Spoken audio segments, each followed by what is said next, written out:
everybody. Welcome one, welcome all, and welcome back to the Believe in Iowa State podcast. I'm your host, Tyler Carter. And I'm your host, Cody Van Seelen. Cody, the Cyclones were able to bounce back and get a huge victory. And I believe that this definitely deserves some applause.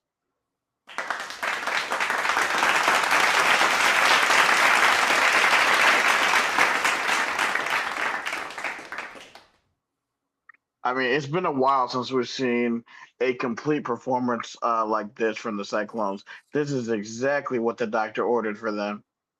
Yeah, this was definitely a much needed boost for Iowa State. Obviously, having come off those two game losing skid, I think it was perfect that one, you're coming back home, and number two, it's the first day of classes for Iowa State, so you got a pretty packed student section. They were rowdy as could be, and it clearly showed. I mean, this is the like for the past month, Iowa State hadn't looked like its full self, and it got really highlighted in the losses to Kansas and to Cincinnati. But this one, it felt like we watched the team that walked into Purdue's building and beat them by 20.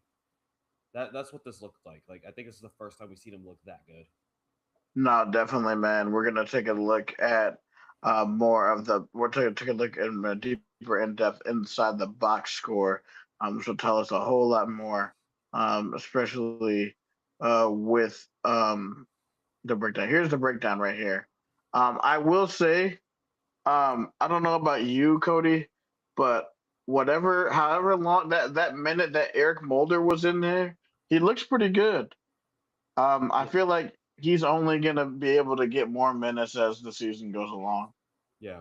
I think this was just a situation where TJ just told Eric Mulder, "Hey, get your ass in there and just play with high energy," and that's exactly what Eric Mulder brought to the team in his brief time into the game.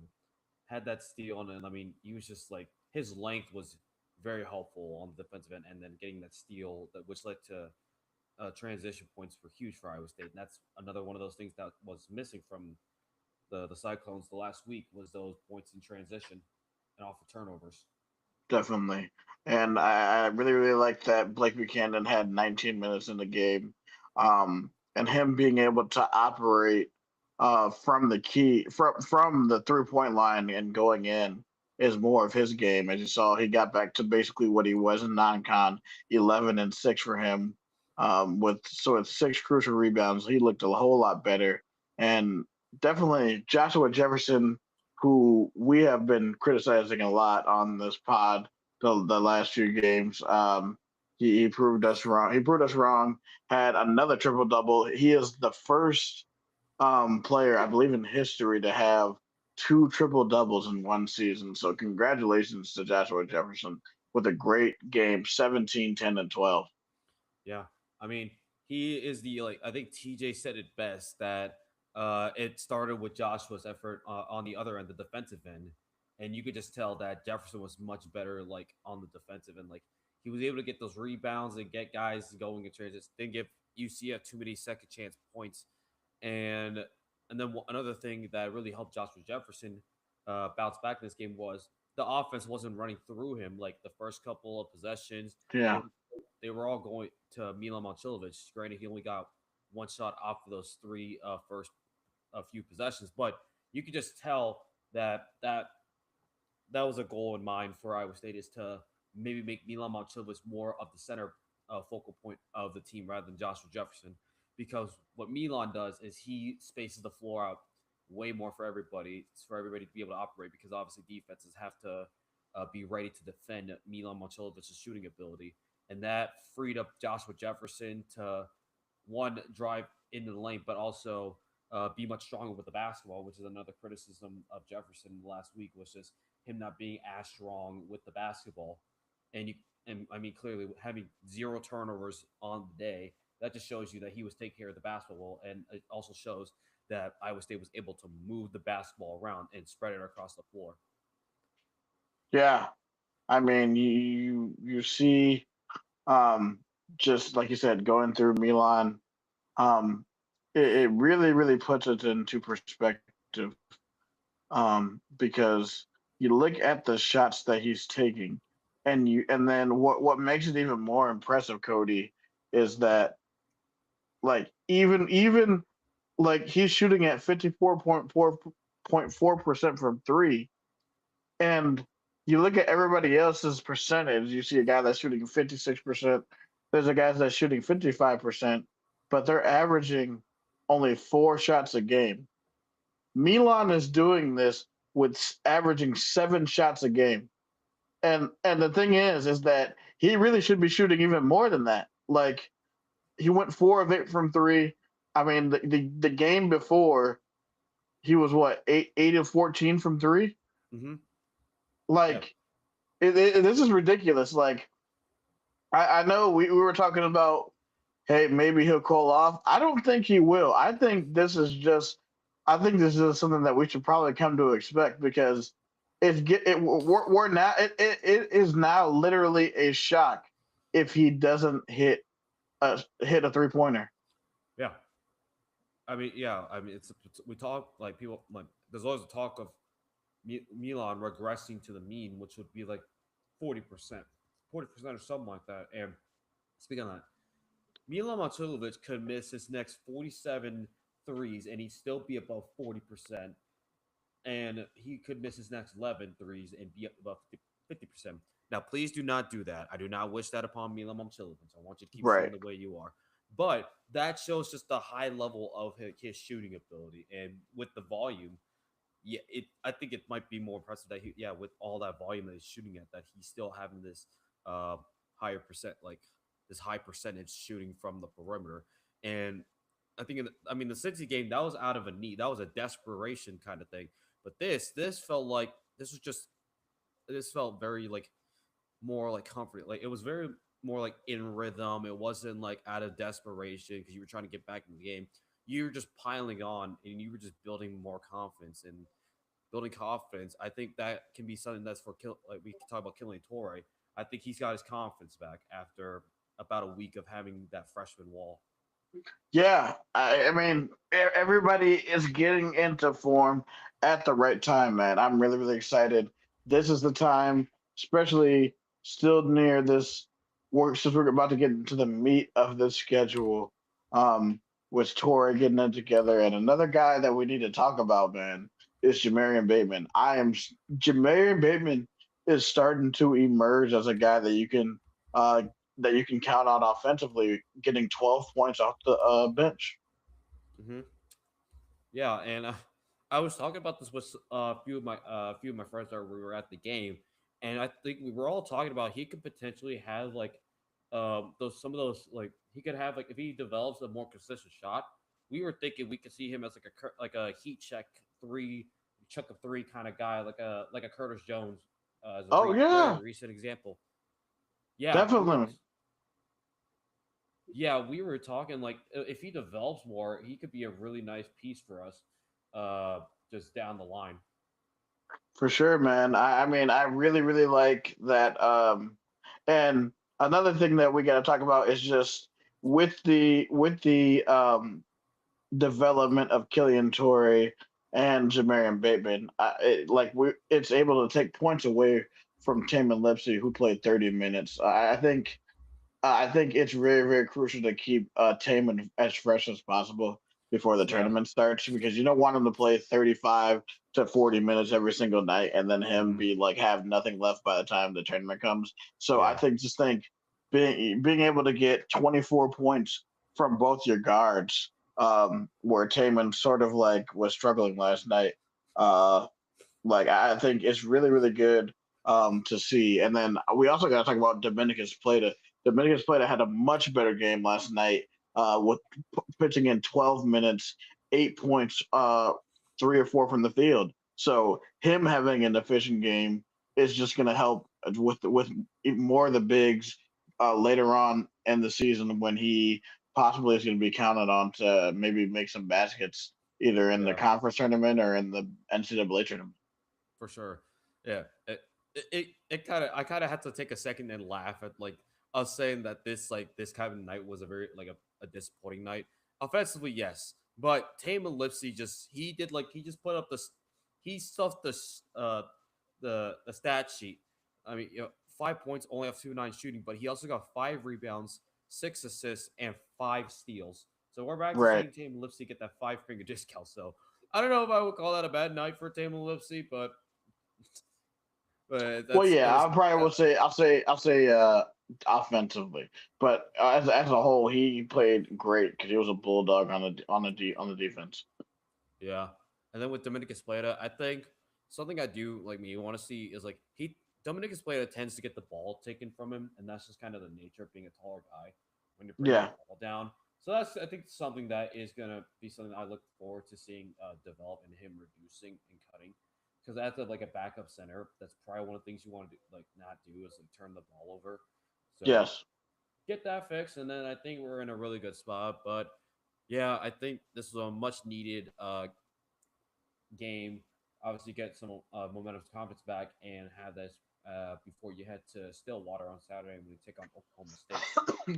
Yeah, and now that game looms large. I mean, Oklahoma State basically up until 2 minutes left to go was leading that game up by seven with 2 minutes left, and they ended up losing by one by a basket. So they're gonna be pretty upset, or that's usually something that usually breaks the will of teams is after having a lead and then you give it up. That's very disheartening.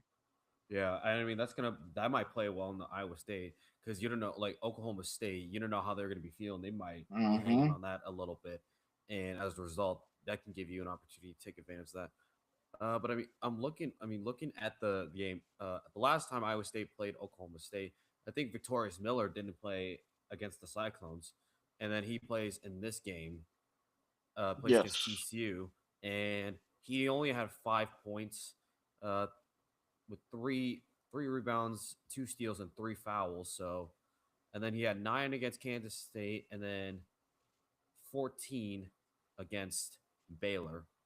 So if we're hey, listen, by this trend, he may score 2 points. I'm just saying. He might, but by that trend, you definitely could be right. I just know because we saw one of the guys we talked about last week in the Cincinnati game that he could possibly go off. He went off, and I just know we know that whole entire trope.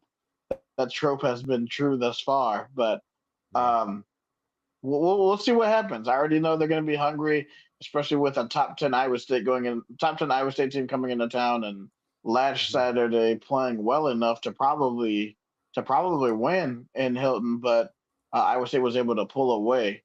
Um, but this one is going to be a one that Iowa State needs to have so they can continue their good momentum on the Hmm. road. Um, Yeah. Now, to really put this into perspective, we're going to go back to Milan real quick. We are really there is really more advanced analytics from Evan Maya, and it really puts it into perspective, giving their grades on his season performance so far. Hmm. All Yeah. right, so this is basically his overall grade right now as a player overall. So basically, for the most part, but obviously besides rebounding and like court impact, because he does have a court impact. But like you look at his overall rating, which is in the 99th percentile, offense is in the 99th percentile, his defense is in the 99th percentile, his scoring volume is in the 90th percentile, and then his playmaking is in the 99th percentile. So it really does like Evan Meyer really does justice, and it really shows you how well Milan Momcilovic has been playing, and really shows you the giant step he's taken this offseason to become the player he is now. Hmm. Yeah. This was I think the step that a lot of Iowa State fans they wanted to see out of Milan Momcilovic. This was the step that they wanted to see the development of him. But I mean, I don't know if anybody would have had Milan Momcilovic shooting 54% from three. Uh, today's date is January 21st. So I don't know if anybody had that in their bingo card, but If you somehow did you better get a lottery ticket. Yeah, get a lottery ticket, and I'm gonna be asking you for money. I don't. No, no, no, no, no. We might need to put that into the NIL. We need to put that to the NIL fund, please. Facts. Yes. Yes. Yes. Yep. We need everybody to. We need both these programs to stay competitive. Yep. So yes, we need that. Yeah. Get, And then back on the impact of Milan Matovic, in the press conference last night, T.J. Alsberger said that outside of an uncontested layup or dunk, there's no better shot for our team than Milan Momcilovic shooting the three ball. he's absolutely right. Like Yeah. it's insane Uh-huh. that like his like I'm just like I'm speechless. I don't even know what to say. Uh-huh. Yeah, and then just another thing like that's been great is the fact that Milan Momcilovic has developed that Matt Thomas pump fake sidestep dribble into his shot. That's been another thing that's been beautiful because now I think teams might need to start like now with those long closeouts because if you try to long close out Milan, he's just gonna just sidestep pump fake you, dribble and still hit the shot. I honestly don't know if people realize how hard that is to do, Mm-hmm. especially at his size. Like somebody Yep. that big being able to do that, he does that every single time and gives himself more space. And then he can just he even like we saw it on Saturday where he just pulls up from almost the logo and drains it. I'm like, my goodness, this is fun to watch. Like Yeah. Yep. He's fun. Like, and obviously, I don't know. Is he the and then the back of the conversation more with Evan? I'm seeing the graph from Evan, and it talks about college basketball player value, and I see a couple of Iowa State guys. Milan Momcilovic is in the same kind of category as LeBaron Philon and a Richie Saunders. yeah, he's that type of shooter this year. Um, Mm-hmm. like so that's why I think when we go up to Provo, that's going to be a great duel between Richie Saunders Yeah. and Milan Momcilovic.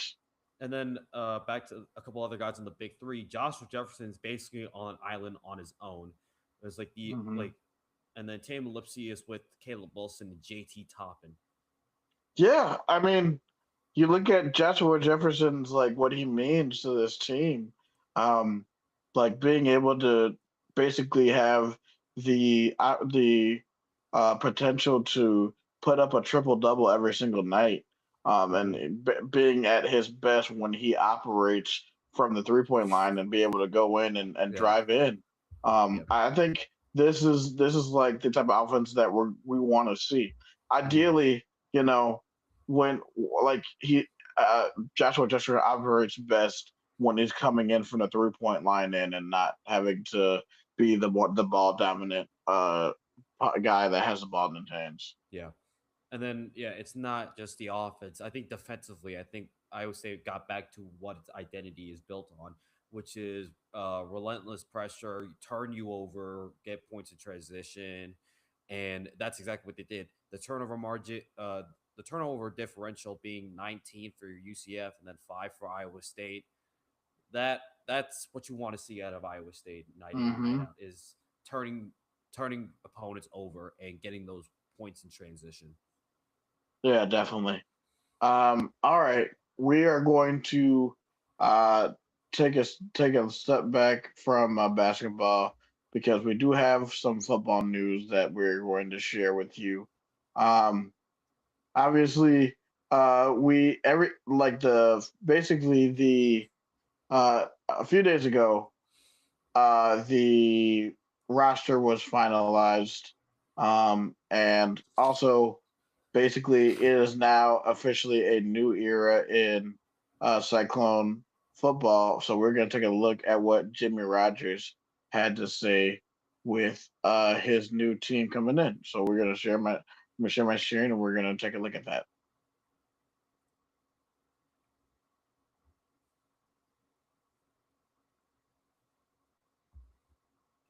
We have 229 days before we step foot on a field and compete against SEMO in our first game on September 5th. And as every coach in here, our job is to take your dreams, make them ours, and push them into your reality. Because I'll tell you this is what I want us to be known as. I want people, when they turn on the film, when they watch us on TV, or when they spend their own hard-earned money to come watch you play, I want them to see a spirited, disciplined football team. One that plays with each other for each other. And I want us to have the certain makeup to play with a certain level of physicality and a mental disposition that's unmatched. And I would tell you more than anything else, I want people to, when they get done playing this, not just say it, but when they watch us, to say, man, you better get ready to play Iowa State. Like, after hearing that, man, I want to run through a wall. Like, That's I know we're in the middle of basketball season, but I love football. that's basically what everybody's saying. And January I 19th. mean, that's not the only thing that came out of the football team, and you passed right by it. The 2026 schedule has been announced. The Big 12 had announced the football schedules for all 16 teams, and I think I'll just give a quick summary of the schedule. Already mentioned September 5th will be the home opener against SEMO, Southeast Missouri. The 12th of September will be at Iowa for the Cyhawk game. Iowa State looking to win 3 straight against the Hawkeyes. You have you come back home on the 19th to take on Bowling Green, and then you open conference play at home against the Utah Utes, who I presume is going to be a top 15 team coming into the year. Then on the 3rd of October, you have West Virginia coming in, a bit of a backyard brawl. So second year, Rich Rodriguez. So I'm very curious to see how that's going to look. And then you hit the road for the first time in a month as you head to Provo to take on the BYU Cougars on the 10th. Then you get a bye week right in the middle of the season. That's about as perfect as I would like it. And then you come back, you head down to Tucson to take on Arizona. Then on Halloween, the 31st of October, you come back home and you play against Oklahoma State. That's going to be interesting to see how two of the most roster depleted teams, the two of the newest rosters in college football, go up head to head against each other. And then as the calendar hits November, you head to Baylor on the 7th at home versus Cincinnati. Head to Orlando, take on Central Florida on the 21st, and then you end the season on rivalry week against Kansas State and Farmageddon at home. Yeah, I mean, you look at the coaching matchups here. Like Farmageddon, we're really now in a new era of Farmageddon as 2 first-year head coaches go off against each other. Jimmy Rogers versus Colin Klein. That is going to be cinema. I cannot wait for that matchup. Um, Obviously, we're going to have payback on our minds on the 14th against Cincinnati. Baylor is always an interesting matchup. Who knows if Dave Aranda is going to be there by the time we go to Waco. Oklahoma State, I mean, basically they brought everybody from North Texas over, so that's going to be a fun matchup on Halloween. BYU is definitely an interesting matchup. Wondering if that one's going to be Provo at night. That one will be an interesting matchup. Utah is a very interesting matchup as our conference opener. That especially they're gonna be wanting revenge after 2 years ago when we won 31-28. And then obviously, we have the Hawkeyes at Kinnick, a place that we've won, was it 3 out of the last 4 times? And it would be nice to go and beat Iowa again at Iowa to continue our streak at Kinnick. For sure. Yeah, I think overall this sets up pretty decently for uh this new team, like the new team. And early on, I looked at I mean you got to highlight obviously at Iowa as the measuring stick for where you are. Utah is another great measuring stick because that tells you right from the get go where you are conference wise. The trip out to Provo is going to be fun. The trip to Tucson will be fun. the 31st, yeah, when you have two whole new rosters built for those two respective teams, that's very exciting to see what direction those two could be going in the future. And then heading to Orlando, that could be fun. That might be a fun one. I think a lot of cycle fans are gonna make the trip down to Orlando to watch that game. Yeah. Oh, especially before we have to come back to the cold against K-State. Yeah. There's going to be a lot of Cardinal and Go down in Orlando. Basically, going to be like a bowl game. I think there's going to be a lot of people at Tucson too. I'll be going down to Tucson for the Mm. Arizona game. Um, but yeah, what I do like is that a lot of your big games are. I mean, obviously, with the exception of BYU, are at home. And the home road split, I think you got like seven home games and five, one, two, three, four. Yeah, seven home games. So being able to at least maybe go at least like maybe 6-1 or 5-2 in those games, and then win at least two. You see two or three.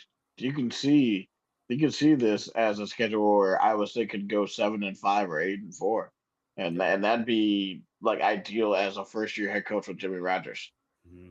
And then I mean, a month ago, I don't think anybody was like there was no idea how the team was going to look a month ago. But now you've got what I think is kind of like just a. I think this. I think I said this. The defense with the prowess that they have has the ability to win one or two games off of their backs. Yes, And then there are some toss ups I see. Since Oklahoma State's a toss up, Cincinnati can be a toss up depending on how Scott Satterfield looks, assuming that like he's there still, because obviously he lost Brandon Sorsby to Texas Tech. So that one's going to be intriguing to see how Cincinnati looks. Utah is the measuring stick, obviously in conference, so I like that test for Iowa State. yes. Um, then yeah, overall, I see a lot of like this conference slate. I see a good amount of highlights that can happen, and just I think every single one of these games, except for maybe at BYU, and then against Utah, is winnable. Yeah, I think the 10 out of these 12 games are toss ups. It's really going to be interesting to see at least what we learn about these teams, probably on come Big 12 Media Day. Yeah.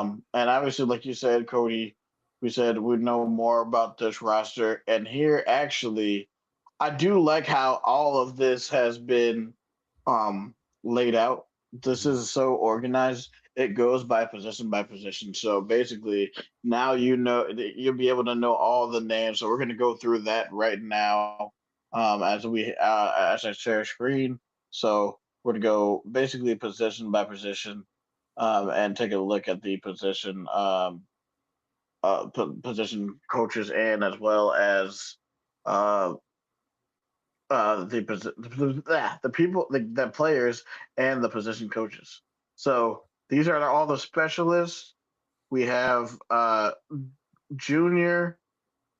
We have Caleb Schmidt as a junior. We have Gavin Sheeler, redshirt freshman Jacob Lifgut, Chase Smith, Ethan Gurney, Kyle Conradi, and Adlai Lounsbury, who is from Ada, Iowa, who was a guy who was at who was going to be the punter, um, as Gurney?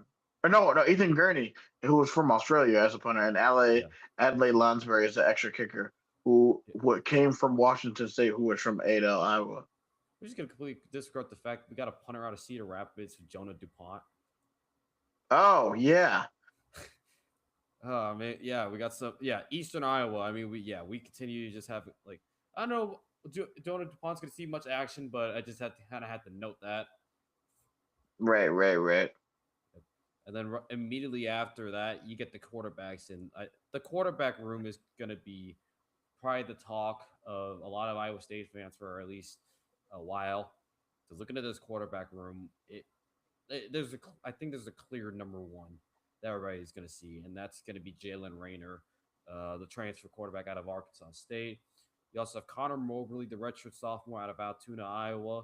So he's staying. So I'm curious to see he might be the QB2. Zane Flores, transfer from Oklahoma State, redshirt sophomore, and then Wyatt Bohm, redshirt junior, is also in the room.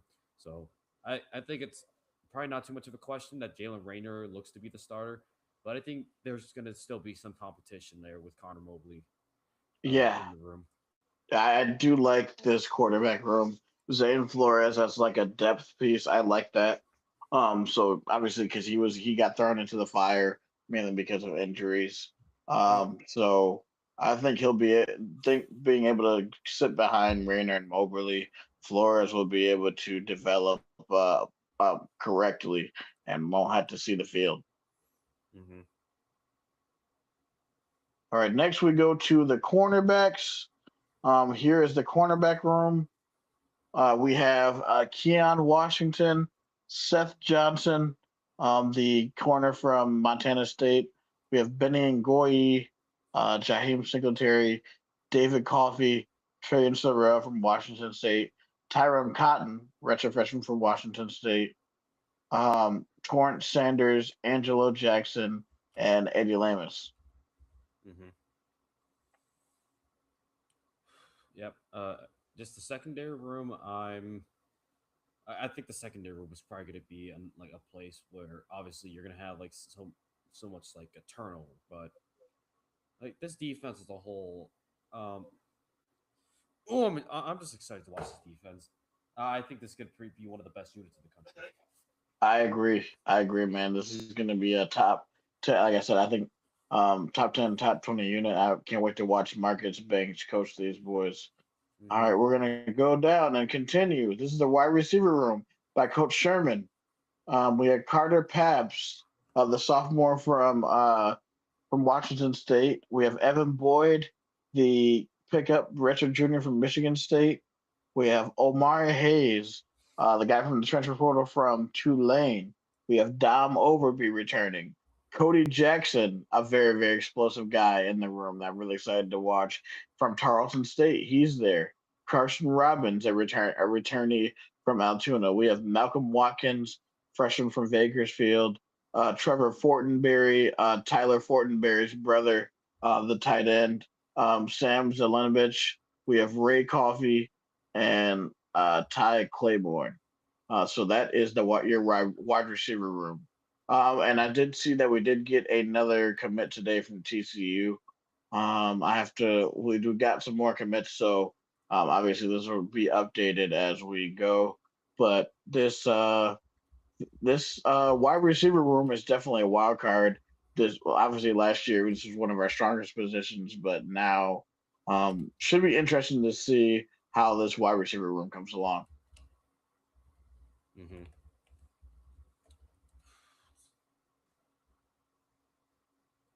All right, now we're going to go down to the safety room by Pete Minich. We have Braden Alls, who I am, man.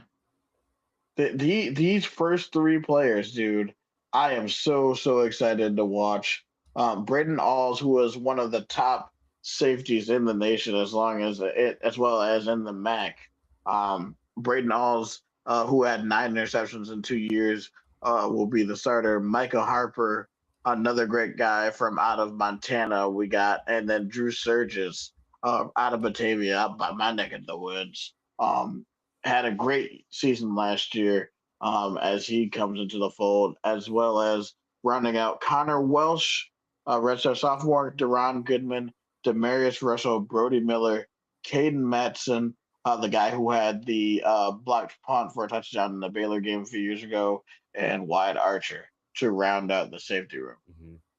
Yeah, it's another Braden out. Yeah, I think Braden Alls is going to definitely be the number one to look towards. I can also see Brody Miller doing some damage. Yeah. Very, very excited. I'm sort of wondering if they're going to either have a spring scrimmage or a spring game. This would be like the ideal year to do it. Uh-huh. All right, and then we are now at the running backs room.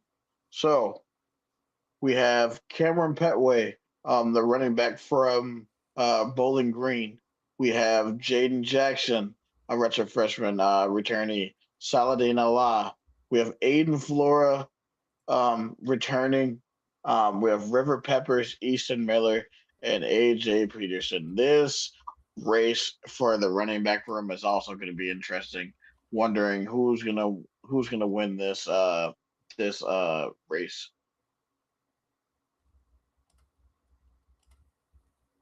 Yeah, for But me, I look at this like running back room.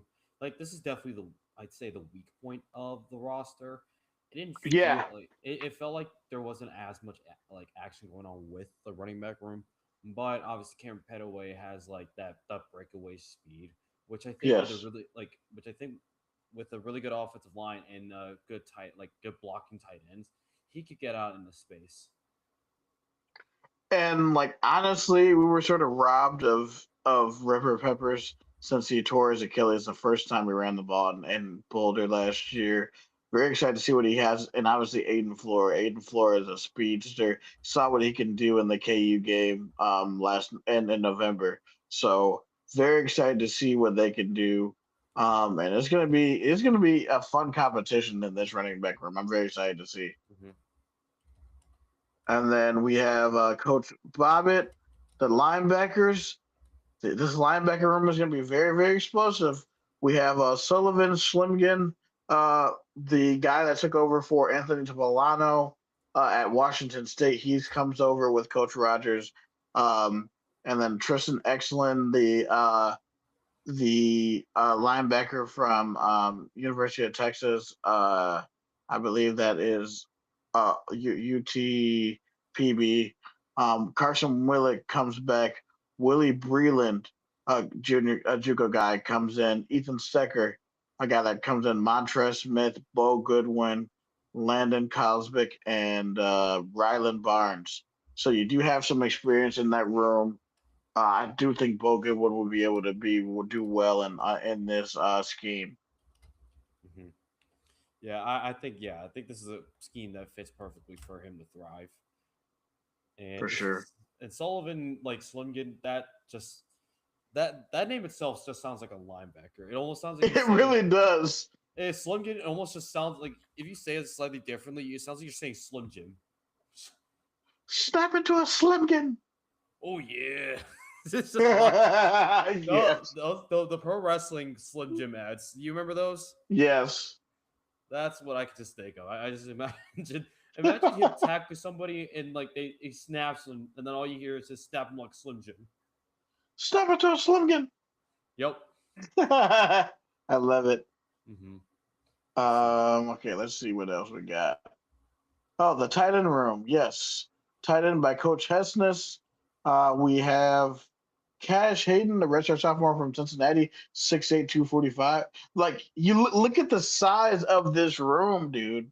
Like, the shortest guy in there is Keaton Roscoe, who is probably going to be the ace back slash fullback position. Um, man, you see Cash Hayden 6'6", Tyler Fortenberry 6'5", Vince Benetti 6'4", Ben Hallmark 6'3", Jack Bjorn 6'7", Luke Gaylor 6'6", Drew Bird 6'5", Keaton Roscoe 6'3", Jordan Vivorni 6'5", and Christian Greenlaw at 6'5". There is so much size in this room. I gotta think that probably Fortenberry is probably going to be the starter. But it looks like a room that has a lot of size. We'll see if it has depth. Mm-hmm. Yeah, and we talk about size. The defensive line it's refreshing. Oh, Look, just the oh, it's amount of beautiful. size, the amount of meat on this pause, but the Oh, amount of meat just on this defensive line, it is beautiful to look at. oh my gosh, yeah. I can't wait to see Jalen Bibbs' defensive line. We have Zymir Hawk, 6'3", 305. Traver Don is on the small at 6'1", 250. Jack Limbaugh, a guy that a redshirt freshman, who you were able to stay. Kamori Moore, who also stayed behind. We have Jace Gilbert, 6'5", 280. Isaac Terrell, who was one of the more productive guys who I believe had 7 sacks on that Washington State defense. Mm-hmm. Donovan Fitzmaurice. You have Jared Ramos, Blake Hawkins, a guy that we got from Iowa Western who was very productive. You Mm-hmm. have Caden Crawford, another good pickup. Jack Janikowski, Jake Jones, Chet Andrews, Richard Sr., who came over from Washington State, Max Baloun, who came from Washington State, Malachi Tayase, who came from Washington State, who was a beast on the D line, and Bryson Lamb. So, man, this defensive line is going to be insane, dude. Mm-hmm. I expect this to be a defensive line that is much more aggressive, like that fills up gaps and gets to the quarterback. That's what I want to see out of this. Like that was one thing I've been missing. It's just there's just a satisfaction of watching a defensive line get to the quarterback. I don't know what it And is. we haven't had, yeah, man, and we haven't had a pass like rush like this in years, dude. Mm-hmm. So very, very excited to see how this D line turns out. Ooh, oh, okay. Oh,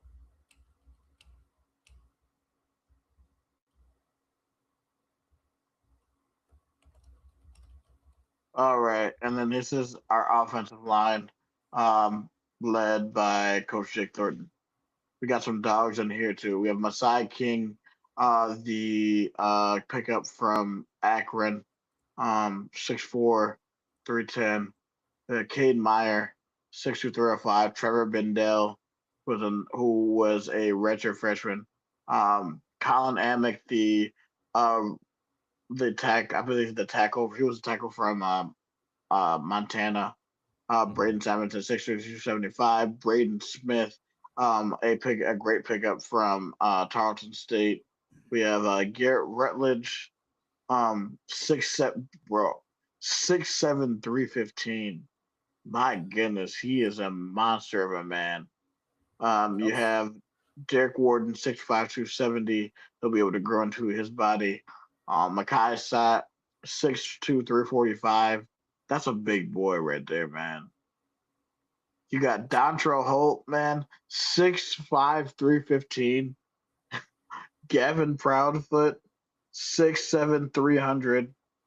Gabriel Greenlee, 6'7", 305. Austin Barrett, 6'6", 320. Gavin Brocious, the portal pickup from Michigan State, 6'4", 308. Caden Moss, 6'5", 305. DeAndre Carter, the pickup from Auburn, 6'4", 345. And Jake Taylor rounding it out with at 6'6", 313. So just like the emphasis on the size of both lines really, really has me excited, Cody. Mm-hmm. Just meat. It's Meat. just look, you go to a deli or like you go to your local grocery store. You head to the meat section. That's exactly what this is. Like there are going to be so many steaks fed. Like I'm glad Iowa's an agriculture as a state that focuses on agriculture. Dear God, I don't know if there are going to be enough cows in the state that feeds this offensive line unit and that defensive line unit. Yes, man. So obviously, since we're talking about football, Cody, why don't you share your screen and let's look at the Big 12 scheduling matrix for football. Yeah. Uh, at, yeah. So the Big 12 did come out with the full scheduling matrix, and there are some notable matchups that I think were included in this. In the non-con, you have Arizona State heading to College Station to take on Texas Ooh, A&M. That, okay. that yeah, that should be fun. UCF is gonna be heading to Pittsburgh to take on Pitt. You've obviously, yeah. Then you obviously have the uh, the, the second game of two games for Colorado against Georgia Tech. Look at Kansas. You got the border war. Wait, no, yeah, they got it. Yeah, against Missouri. That'll be in Lawrence. TCU in week 0 heads out to Dublin for the Ireland game against North Carolina. Utah has to head down to Fayetteville to take on the Razorbacks of Arkansas. Interesting. Yep. And then West Virginia playing Virginia in Charlotte. Ooh, that's an interesting matchup. Mm-hmm. Yep. So overall, yeah, that's the like kind of the overall like the non-con I think are probably the most interesting. And then you have a bunch of like then you have all of the conference matchups, and it includes Arizona State heading to Lubbock to take on Texas Tech in Week 7. And Texas Tech is looking for revenge in that game since that was their lone loss in the regular season Yeah. in Oh, Tempe. I completely forgot about this. BYU hosts Notre Dame in Week 7. Oh, I can't wait for that. Oh, And the Catholics versus the Mormons. I cannot wait for that game, dude. who would have thought you had two different branches of Christianity going at each other, but here we are. I love it. I love it. I don't know. And then let's see, just take a look. Hopefully, we can find some other matchups. I'm trying to find when the Holy War is. Oh, Oh, I see it. Yeah, right here, Week 10. Week 10 perfect. is the Holy War. Let's see if we can find. Yeah, Duel in the Desert is Rivalry Week, and then you got Revivalry Week 7. I'm trying to think who else has a big who's got a big like rivalry. I can't say there's too much, but yeah, I mean Iowa State. Yep, got that. You got the Riot Bowl, trip to Provo, Armageddon. Does is there a butt bowl this year? Let's see. Yes, there is a butt bowl. Yes, yes. In week 13, I can't wait. No, week 12.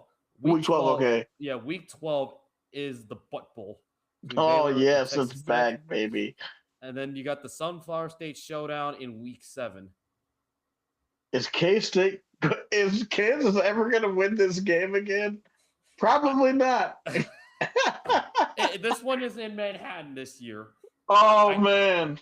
I don't envy it. That's gonna be the longest. That's gonna be the story. Is will Kansas ever be Kansas State in football in my lifetime? Well, they probably have, but it's been a very long time. It's been like what, 18 years? Yes. Well, no. If they win, it'll be 18 years. It's been 17 years. Oh, jeez.